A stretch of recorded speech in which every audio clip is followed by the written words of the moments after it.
गुरु भगवान को नमन है। गीता के प्रथम श्लोक का प्रतीकात्मक अर्थ है, मेरी चेतना के युद्ध क्षेत्र पर मेरे अच्छे गुण और बुरे गुण इकट्ठे हुए हैं।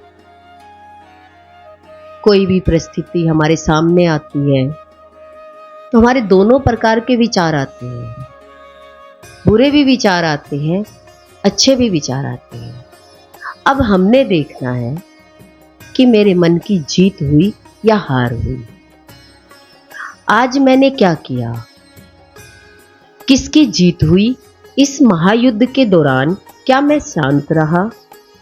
जब मैं किसी को आघात पहुंचाने की इच्छा से कुछ कहना चाहता था, तब इसके विपरीत क्या उस समय मेरी वाणी विनम्र थी? मन दोनों अवस्था को देखता है, बुरे विचार भी आते हैं। अब हमने देखना है कि मैं अपने आप को जीत में रखना चाहता हूं या हार में। रोज की जिंदगी में कुछ न कुछ हमारे जीवन में आता रहता है, तो हम देखें कई बार विचार आते हैं कि नुकसान पहुंचाने के, पर सत्संग सुनते हैं तो हम अपने मन को, हमारी वाणी को विनम्र कर लेते हैं। सत्संग से ही हमारे भाव विनम्र हो सकते हैं। सत्संग सुना होगा तो हमें तुरंत पता लगेगा कि सामने से कोई गलत बोल रहा है और मैंने अपनी वाणी पर कंट्रोल करना है। यही सत्संग है। परिस्थिति आए तभी अपनी वाणी पर ध्यान दें। क्या मैं निस्वार्थ रहा? क्या मैंने अपना स्वार्थ सिद्ध किया? कई बार तो हम कह देते हैं हम तो निस्वार्थ भाव से काम कर रहे हैं और मन में विचार कुछ और चल रहे हैं। कई स्वार्थ सिद्ध होता है, अपने स्वार्थ के कारण कुछ काम कर रहे होते हैं, इसमें मेरा भला हो। भगवान का कुछ कार्य करते हैं तो मन पहले ही सोच लेता है कि मैं ये कर रहा हूं तो मेरा भला हो, तो कहते स्वार्थ आ जाता है बीच में। तो कहा अपने अंतर में प्रेम में रहे, अपने अंतःकरण को देखें, क्या मेरा अंतःकरण प्रेम से भरा हुआ है? जब आप कुछ अप्रिय करना या कहना चाहते हो, कुछ भी आप किसी को कटु शब्द बोलना चाहते हो या कहना चाहते हो, तो अपने हृदय में प्रेम का विचार करें। जब भी कुछ भाव आ जाए कि मुझे कहने का भाव आ रहा है, कुछ कहना है, तो अपने मन को अपने हृदय में ले आए। हृदय में लाते ही हमारा प्रेम का विचार पैदा हो जाएगा और तब किसी सद्कार्य द्वारा उसे बाह्य रूप से व्यक्त करें।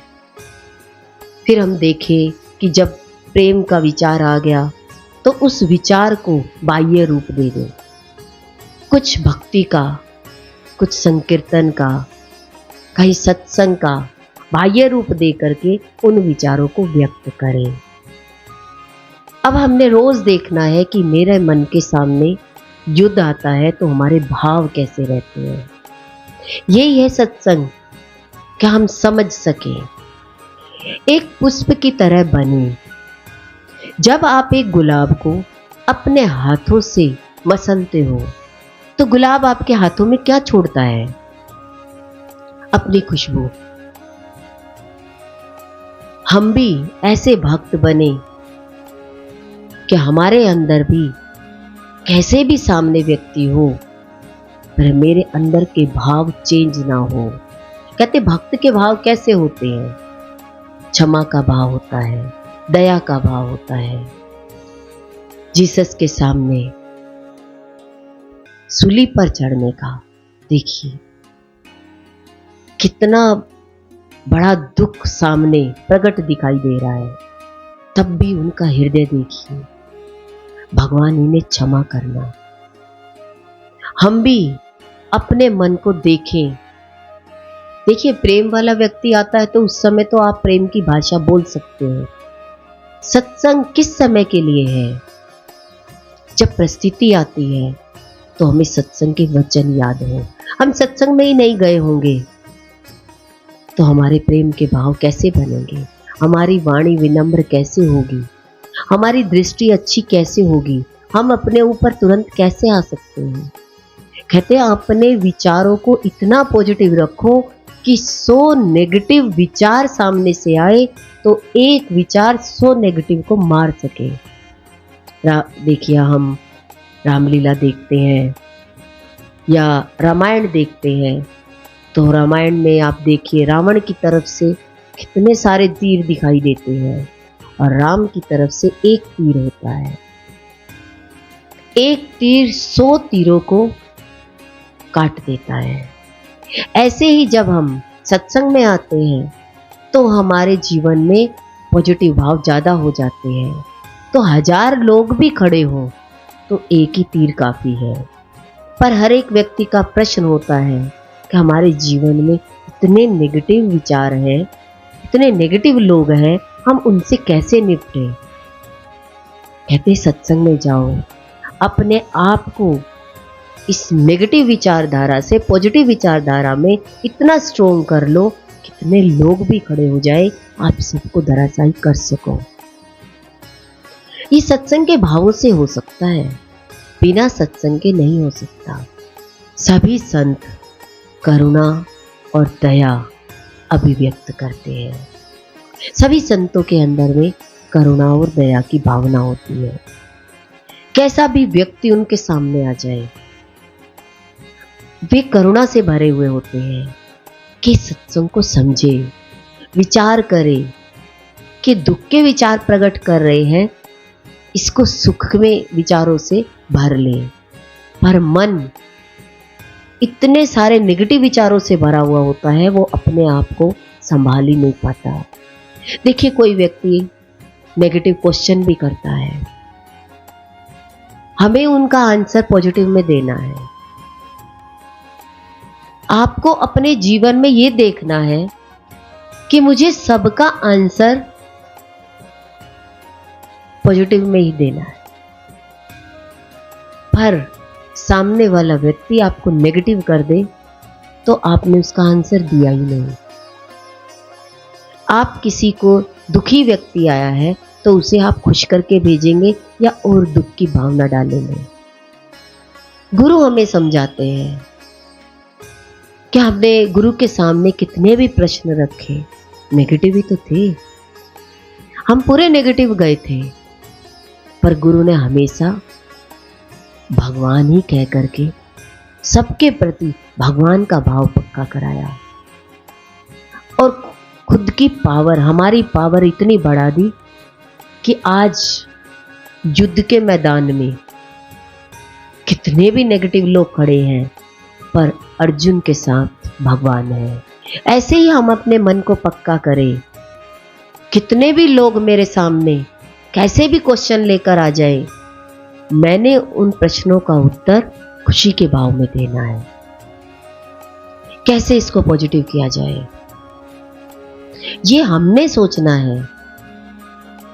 पर हर एक के अंदर में ये ताकत नहीं होती है, क्योंकि बिना सत्संग के ये ताकत कहीं से नहीं मिलती। आपके पास शब्द ही नहीं होंगे अच्छा बोलने के, क्योंकि आज दिन तक किस सर्कल में रहे हम। सबसे पहले तो देखिए, मधुमक्खी कहाँ बैठती है? फूलों पर ही बैठती है। तो क्या लाती है वो? शहद इकट्ठा करती है।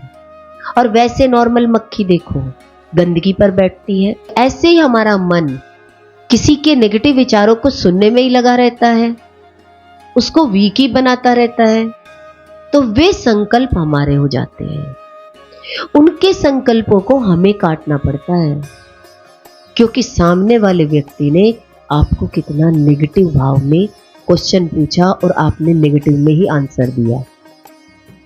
तो किसने उसके काम को पूरा किया? आपने। तो हमने यही देखना है कि मेरे सामने पॉजिटिव आए तो आप अपने आप में पॉजिटिव ही आंसर देंगे। पर अलर्ट और अवेयर कहाँ रहना है? कहाँ रहना है? जहां नेगेटिव क्वेश्चन आए। नेगेटिव ज्यादा आते हैं, पॉजिटिव ज्यादा आते हैं। नेगेटिव ज्यादा आते हैं, पर जब सत्संग में धीरे धीरे आने लगे तो सब धीरे धीरे मधुमक्खी की तरह है। सत्संग क्या है? एक फूलों पर बैठना, अच्छा सर्कल मिलना। सत्संग में ही अच्छे व्यक्ति मिलेंगे, संसार में तो सब लूटने वाले हैं। तो अपने को देखें, हम स्वार्थ सिद्ध करना चाहते हैं या निस्वार्थ भाव से? निस्वार्थ भाव तो गुरु के सामने बैठकर ही कुछ सीख सकते हैं। एक सच्चा ईश्वर भक्त स्वयं को साबित करने का प्रयत्न नहीं करता। एक सच्चा ईश्वर भक्त जो भक्त है भगवान का, वो कभी भी अपने आप को साबित नहीं करता। ऐसे ही आत्मा को महान शांति की प्राप्ति होती है। वह इस बात में अधिक तल्लीन रहता है कि ईश्वर उसके बारे में क्या सोचते हैं। देखिए, अपने अंदर में हम ये विचार सोचे कि भगवान मुझे मेरे द्वारा क्या अच्छा काम कराना चाहेंगे। अब क्या कराएंगे भगवान मेरे से अच्छा? एक व्यक्ति तो कहता है कि मेरे पास अच्छा करने का समय ही नहीं है। और भक्त कैसा होता है? भगवान मेरे से आप क्या कराने वाले हैं? अब भगवान मुझे क्या काम देंगे कि मैं इस शरीर के द्वारा, मन के द्वारा, बुद्धि के द्वारा अच्छे कार्य में लग सकूं। भक्त यही करता है, न कि मनुष्य क्या सोचता है। ये नहीं देखता कि मनुष्य मेरे बारे में क्या सोचता है। वो अपनी तरफ ध्यान देता है कि मेरा मन मनुष्य की तरफ जाए या भगवान की तरफ। ईश्वर ही उसके जीवन का पहला प्यार होता है। देखिए, गर्भ में बच्चा होता है तो भगवान से पुकार करता है। माँ तो देखी ही नहीं है, तकलीफ से गुजर रहा है, तो पहले किसको याद कर रहा है? भगवान को। भगवान के साथ जुड़ा होता है तो सबसे पहले हम भगवान से जुड़े हैं। वह ईश्वर के समक्ष किसी अन्य शक्ति को महत्व नहीं देता। ऐसा भक्त कभी किसी को महत्व नहीं देता कि मेरा ये कराएगा, ये काम कराएगा। कहते भगवान कराएंगे। मेरा विश्वास भगवान पर है। गुरु भगवान ही मेरा काम पूरा कराएंगे, क्योंकि गुरु ने ही तो हमें सत्य का रास्ता दिखाया। गुरु ही हमें अपने आप में लेकर आए। सबने तो हमें बाहरी आवरण में टिकाया, ये काम पूरा कराएंगे, ये काम पूरा कराएंगे, इनके द्वारा काम पूरा होगा। पर गुरु क्या कहते हैं? तुम्हारा मन भगवान में तल्लीन रहे कि भगवान ही इस काम को पूरा कराएंगे। सारा संसार आपकी वाहवाही करता हो। हर एक व्यक्ति कह देता है ना, मेरे बारे में 100 लोगों से पूछ लो मैं कैसा हूं। और गुरु प्रसन्न नहीं है, गुरु है ही नहीं। भगवान आप पे प्रसन्न नहीं है, आपका मन भगवान में नहीं लगता, तो गुरु भगवान कहते हैं आप दरिद्र हो। चाहे लाख लोग आपको सलामी दे, पर भगवान आपके साथ नहीं है तो आप दरिद्र हो। क्योंकि एक दिन जब आपको इस देह रूपी घर से जाने का संकेत मिलेगा तो आपको सब कुछ छोड़कर जाना ही होगा। जब इस शरीर से निकलेंगे तो कौन सा सामान उठा के लेके जाएंगे? सब कुछ यहीं छोड़ के जाना होगा। तो इसका मतलब निकलेंगे तो कौन चाहिए हमें? प्रवेश हुए गर्भ में तो भगवान की याद आई, और निकलेंगे तब भी हमें भगवान की हेल्प चाहिए, भगवान चाहिए। पर बीच अवस्था में आपके पास भगवान का समय ही नहीं था। भगवान ही आपसे प्रसन्न नहीं होंगे, तब भगवान से बाहर निकल के गुहार लगाओगे तो क्या भगवान आ जाएंगे? कहते भगवान को कभी भी पुकार लेना सच्चे दिल से। परिस्थिति में ही तो लोग पुकारते हैं भगवान को। कौन खुशी में भगवान को बुलाता है? आज हमारे घर में खुशी है, आज गुरु भगवान का आगमन है। कौन कहता है कितने खुशियों का समय आता है, पर मन भगवान के द्वारा प्रसन्न नहीं है। भगवान अप्रसन्न है, वह जिंदगी भर उसी घर में दुख झेलता रहता है। गरीबी, परेशानी, कहते हैं सारी ताकत, अपने मन की सारी ताकत भगवान को खुश करने में लगा देनी चाहिए, क्योंकि गुरु भगवान तो भगवान से ही खुश होंगे। वे हमारा कुछ वैभव देखकर प्रसन्न नहीं होते, वो हमें खुद भगवान की तरफ जाते हुए देखते हैं तो खुश होते हैं। हो सकता है एक पिता बच्चा पैसा कमाए तो एक पिता खुश हो सकता है। गुरु तो कहते हैं जो भगवान की शरण में जाए, सत्संग में जाए, सत्संग सुने, गुरु के सत्संग को बांटे, उसी से मैं प्रसन्न होता हूँ, उसी से मैं खुश होता हूँ। पर हम देखिए, क्या हम भगवान को खुश करने में लग रहे हैं, या हम बहुत सारी चीजों को पिता बन के, माता बन के हम सोचते हैं हमें सम्मान मिले। कहते हैं सम्मान भी आपको भगवान के ही नाम में लगने से ही मिलता है। मान सम्मान भगवान के सामने कुछ नहीं है, पर ये संसारी इंसान की पहचान है। मुझे इतने लोग जानते हैं, मेरे बारे में अच्छा सोचते हैं। मेरा मन भगवान के बारे में कितना लगा हुआ है, मेरा मन कितना भगवान में लगा हुआ है, ये देखिए। पहले अपने को तो चेक करें। जिस भगवान को निकलने के बाद भी भगवान की जरूरत पड़ेगी, उसके लिए हमारी कितनी तैयारी है।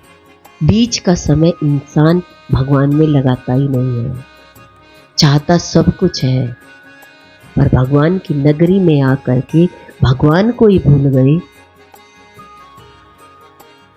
तो भगवान क्या देंगे हमें।